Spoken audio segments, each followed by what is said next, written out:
పిత పుత్ర పవిత్రాత్మ నామమున ఆమేన్.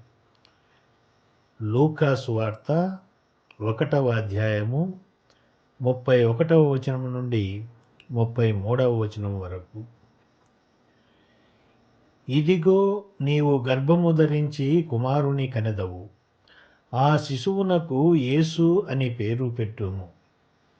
ఆయన మహనీయుడై మహోన్నతుని కుమారుడని పిలువబడును. ప్రభువైన దేవుడు తండ్రియగు దావీదు సింహాసనమును ఆయనకు ఇచ్చును. ఆయన సర్వదా యాకోబు వంశీయులను పరిపాలించును. ఆయన రాజ్యమునకు అంతమే ఉండదు. ప్రియ సహోదరీ సహోదరులారా, బెత్లెహేము పాలస్తీనా పట్టణములలో ఒకటి. ఆ పట్టణము యెరూషలేమునకు 5 మైళ్ళ దూరంలో ఉంటుంది. బెత్లెహేమునకు గల మరియొక పేరు ఎఫ్రాతా. యేసు బెత్లెహేములోనే ఎందుకు జన్మించాలి అని మనం ప్రశ్నించుకుంటే, అందుకు మొదటి కారణం బెత్లెహేము దావీదు పట్టణము కాబట్టి. బెత్లెహేములో పుట్టి పెరిగిన యుద్ధశూరుడు, ధైర్యశాలి, దైవారాధికుడు దావీదు మహారాజు. దావీదు మహారాజు ఇశ్రాయేలీయులందరికీ రాజైన తరువాత ఈ పట్టణాన్ని దావీదు పట్టణముగా పిలిచేవారు.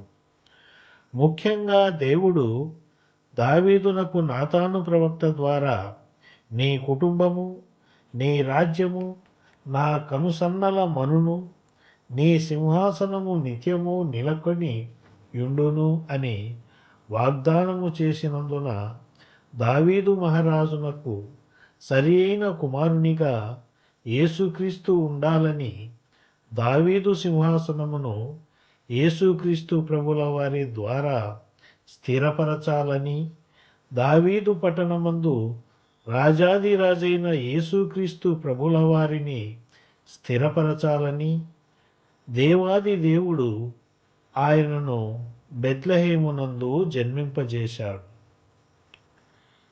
యేసు బెత్లెహేములోనే ఎందుకు జన్మించాలి అనే ప్రశ్నకు రెండవ కారణం బెత్లెహేము ప్రవచన పట్టణము కాబట్టి. మీకా గ్రంథము 5వ అధ్యాయము 2వ వచనము, బెత్లెహేము ఎఫ్రాతా, నీవు యూదా నగరములలో మిక్కిలి చిన్నదానవు, అయినను ఇశ్రాయేలును ఏలబోవువాడు నీ నుండియే ఉద్భవించును. పురాతన కాలము మొదలుకొని శాశ్వత కాలము వరకు ఆయన సాక్షాత్కరించువాడు.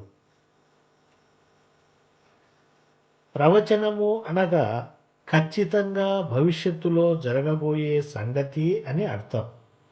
దేవుడు తన ప్రియమైన ప్రవక్తల ద్వారా పలికించిన మాటలే ప్రవచనాలు. ప్రవచనము అనున్నది మనకు ఓదార్పుగాను గురుతుగాను ఉంటుంది. కాబట్టి బెత్లెహేము అనున్నది ప్రవచింపబడిన పట్టణముగాను, రాబోవు రాజాదిరాజు క్రీస్తు ప్రభువు పుట్టబోయే స్థలముగాను ఈ బెత్లెహేము ఉన్నది. ఆకాశము భూమి గతించినను నా మాటలు నెరవేరకుండా గతించవు అని ప్రభువు పలికిన పలుకులు మనకు తెలిసినవే. కనుక దేవుడు తన ప్రవచనమును నెరవేర్చుట కొరకు ఈ బెత్లెహేమును వినియోగించుకున్నాడు. యేసు బెత్లెహేములోనే ఎందుకు జన్మించాలి అనే ప్రశ్నకు మూడవ కారణం బెత్లెహేము మిక్కిలి అల్పమైన పట్టణం కాబట్టి. మత్తయి సువార్త 2వ అధ్యాయము 6వ వచనము, నీవు యూదయ పాలకులలో ఎంత మాత్రమును అల్పమైన దానవు కావు, ఏలయన నా ఇశ్రాయేలు ప్రజలను పాలించు నాయకుడు నీలో నుండి వచ్చును. అల్పము అనగా ఎన్నిక లేనిది, బలహీనమైనది అని చెప్పవచ్చు. వాస్తవానికి యూదయ ప్రాంతములో ఉన్న పట్టణములలో బెత్లెహేము ఒక ఎన్నిక లేని పట్టణము మరియు గ్రీకులచే బానిసత్వము అనుభవిస్తున్న పట్టణము. అయితే క్రీస్తు ప్రభుల వారు ఎందుకు ఇలాంటి అల్పమైన పట్టణంలో జన్మించారు అని ఆలోచిస్తే, ఆయన ఈ లోకంలో గొప్ప వారిని ఎంచుకోడు, బలమైన వారిని వాడుకోడు.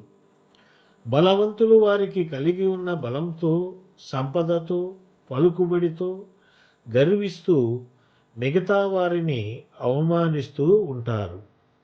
అలాంటి వారిని సిగ్గుపరచడానికి అల్పులైన వారిని, బలహీనులైన వారిని ఎన్నుకొని వారి చేత అసామాన్యమైన కార్యములు చేయించగల గొప్ప సమర్థుడు మన ప్రభువు. అందుకే తన జననానికి అల్పమైనది, ఎన్నిక లేనిది అయిన బెత్లెహేమును ఎన్నుకున్నాడు. ప్రియ దేవుని జనమా, ఈ బెత్లెహేము పట్టణము మన హృదయాలను సూచిస్తూ ఉన్నది. దావీదు మహారాజు లాంటి న్యాయ పరిపాలన, దేవునిపై కృతజ్ఞత ఆరాధన మనం కలిగి ఉంటే, మన హృదయము అనే బెత్లెహేములో కూడా యేసుక్రీస్తు ప్రభుల వారు జన్మిస్తారు. దేవుడు బెత్లెహేమును గురించి ప్రవచించిన ప్రవచనములాగా మన కొరకు కూడా ప్రవచించిన ప్రవచనాలు చాలా కలవు. వాటిలో నీ దుఃఖదినములు సమాప్తమైనవి, నిన్ను నా అరచేతులలో చెక్కుకొని ఉన్నాను లాంటి ఎన్నో ప్రవచనాలు మనకు పరిశుద్ధ గ్రంథంలో భద్రపరచాడు మన దేవుడు. ఆ ప్రవచనాల నెరవేర్పు వరకు మన విశ్వాస ప్రయాణాన్ని ఓపికగా సాగించాలి. బెత్లెహేములాగా మనం కూడా అల్పులముగా, బలహీనులముగా, ఎన్నిక లేని వారముగా బ్రతుకులో అవమానములను ఎదుర్కొంటూ జీవిస్తూ ఉన్నామా? అయినా సరే యేసయ్యకు పశుల పాక లాంటి మన హృదయాన్నిచ్చినా మనలో ఆయన జన్మించి మనలను గొప్ప చేయగలడు. ఆయనకు చోటివ్వకుండా మన స్వాభిమానాన్ని నమ్ముకొని ఎంతకాలం తప్పించుకోగలం? నిజదేవుని సహాయం లేకుండా ఎంతకాలం మనం జీవించగలం?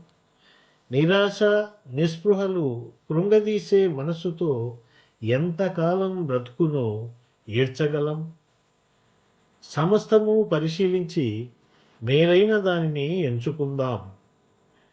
యేసయ్యను మన హృదయాలలోనికి విశ్వాసముతో ఆహ్వానించుకుందాం. మన అవమానమునకు రెట్టింపు ఘనతను పొందుకుందాం.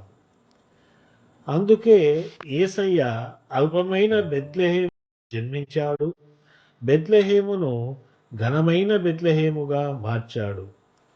ఆనాడు బెత్లెహేములో జన్మించిన ఆయన నేడు మన హృదయాలలో కూడా జన్మించి చీకటిలో నుండి మనలను వెలుగులోనికి నడిపించునుగాక. ఆమేన్.